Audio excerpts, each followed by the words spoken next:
So, good day mga isda. Yan, for today, ang gagawin natin dito sa ating isdaan, syempre, dahil nga daily vlog ang gagawin natin, ay tatanggalin lahat natin yung mga isda natin na nandito. No? Tapos, syempre, yung mga isda kasi dito, hindi naman totally maganda. Kumbaga, hindi pwedeng i-out, ganyan. So, ang bala ko mga isda ay tatanggalin ko, tapos magpapalit ako ng mga tubig. Miski dito, yan, magpapalit tayo ng tubig. Tapos yung magnadab niya naman natin, ganyan na talaga totally yung setup niya. No? So dadagdagan lang natin yung magnadab niya para kahit paano tuloy-tuloy yung ating live feeds mga isda. So mga isda, miski dito, ayan. So lilinisin din natin yan, no? Tapos tatanggalin natin yung mga tubig yan. Tapos yung mga paray dito siguro ililipat ko dun sa mga lalagyanan na kahit paano medyo malawak-lawak sila. Yan. Tapos ito, yung fry na nandito, goods na yan, pare dyan. Tapos yan, tatanggalin din natin yan. Kasi mga reject na yan, lahat totally. No? So, maglilinis lang tayo dito sa ating isdaan. So, mga isda, simulan natin. Balikun natin yung mga isda dito. Yan. Yung mga goods pa naman na pwede natin paramihin natin, no? At yun, yung mga reject na, kumbaga, pagsamasamahin natin. So, pwede natin i-breed yan, pang chops, ganyan, pang benta sa mga pet shop, ganyan. So, ito, wala na kasi laman yan. Linisin natin yan.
Siyempre mga kisa, sa mga oras na to, no, kinukuha natin yung mga fry na reject. So nilalagay natin dun sa lalagyanan. Yan. So tinapon ko muna yung tubig para kahit paano malagyan natin ng bagong tubig.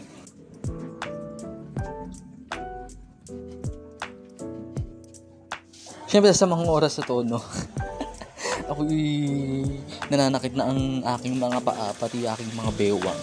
So, hindi naman ako masyado totally kumikilos ng ganyan. Kasi talagang para kahit paano ma-update ko kayo kung ano yung nangyayari dito sa ating isdaan.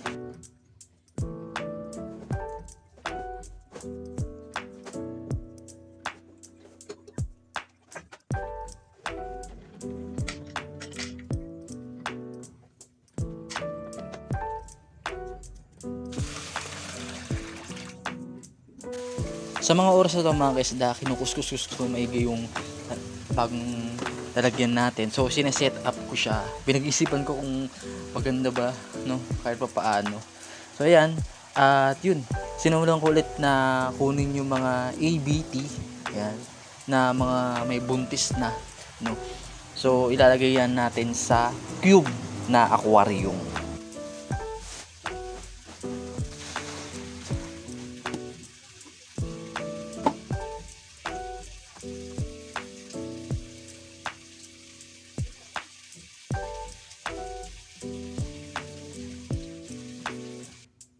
Ito naman mga kisda, kumuha na ako ng malaking net kasi marami yung mga fry dyan, no? na ang nakalagay dyan ay mga ABT, no? Na mga maliliit. So pagsasamahin natin yan sa mga malaking ABT kahit papaano at hindi halo-halo kumbaga, 'di ba?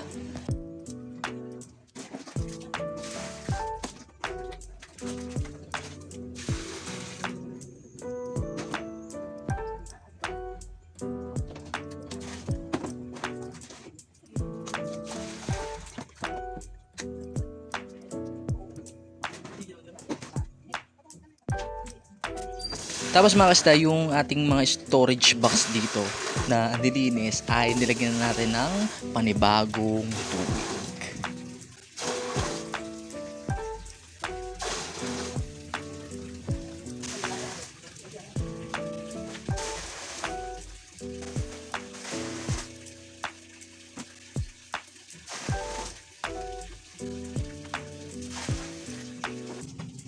Ayun nga mga kisda, inayos ko yung ating storage box. Binalik ko sa dating itsura niya. So, ang bala ko kasi paharap dito, no? So, ang pangit pala. So, inayos ko ulit para kahit paano goods pa rin yung sakto yung mga storage natin. Ayun.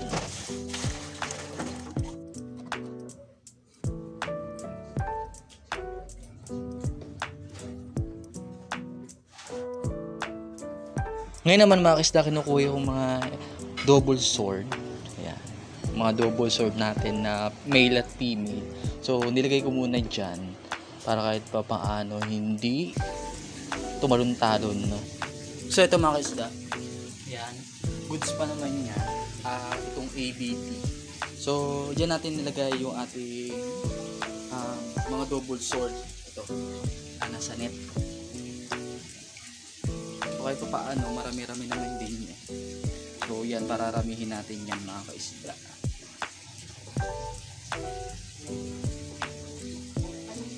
Yan. Tapos syempre mga kaisda, no, kung hinahanap yung platy natin, so yung red platy natin ay nandito. Yan. Yan ang ating red platy. So ito yung fry niyan, update lang po kayo mga kaisda. So ito yung mga fry, nandiyan yung mga fry niyan. Tapos yung first first batch, so nandito sa 5 gallon. So pagsasama-samahin natin yan, mga platy na yan. So ayun na nga mga kaisda. At yun, kahit pa paano na palitan natin ng tubig yung mga isda natin dito. At yun, yung kahit pa paano yung mga reject na ihiwalay na natin. So, simulan na natin dito mga kaisda. So, ito, yung ating Singa Blue. So, goods pa naman pala siya. Ayan, goods pa naman siya kahit pa paano. Wala pa naman siyang sakit. So, pinalitan lang natin yung tubig. Tapos, kahit pa paano, papakain lang natin yan para gumanda lalo. At yun, sumunod, yung ating mga reject, so dyan siya nakalagay. Tapos yung double sword dyan nakalagay. Tapos ito wala pa naman yan. Ito Showa na sword din. At mga ABT yan, so dyan nakalagay yan. Yung mga double sword natin na Japan Blue nandyan din. Tapos yung mga ABT na male nandyan din.